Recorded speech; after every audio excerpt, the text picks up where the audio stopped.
নমস্কাৰ বন্ধুসকল, আপোনালোক সকলোকে মোৰ নতুন এটা মিনি ব্লগলৈ স্বাগতম জনাইছোঁ। আৰু এয়া চাওকচোন, আজি বতৰটো ইমান বেয়া আৰু ইমান বৰষুণ দি আছিলে, এতিয়াহে অকণমান এৰিছে।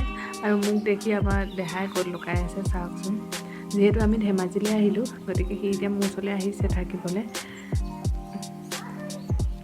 তাক মই মাতি আছোঁ, সি নাহে, মোক ওলোটাই জোকাৰিহে আছে। আৰু এয়া আচাৰ কৰিবলৈ বগৰী শুকুৱাই থৈছে, আৰু এয়া আমাৰ চাহ। আৰু আজি খানা কিহে দেখাই আছোঁ আপোনালোকক ৰ'ব। এয়া হৈছে চিকেন ড্ৰাই ফ্ৰাই, ভণ্টিয়ে বনাই আছে, মানে ধনৰ ভণ্টি আৰু এইফালে হৈছে চিকেনৰ লগত কচু দি বনাইছে। কচু দি বনাইছে, আপোনালোকে খাইছেনে বাৰু তেনেকৈ? আৰু এটা আছে আইটেম দেখাই আছোঁ ৰ'ব। আৰু এইফালে চাওক, মাছ টেঙা দি বনাইছিলোঁ, এইটো মই বনাইছিলোঁ বাৰু দেই, মই খুব ভাল পাওঁ টেঙাৰ লগত মাছ। আৰু এই আমাৰ ৰান্ধনী বাইদেউ। আৰু আজিলৈ ভিডিঅ'টো ইয়াতে সামৰিছোঁ, বাই বাই।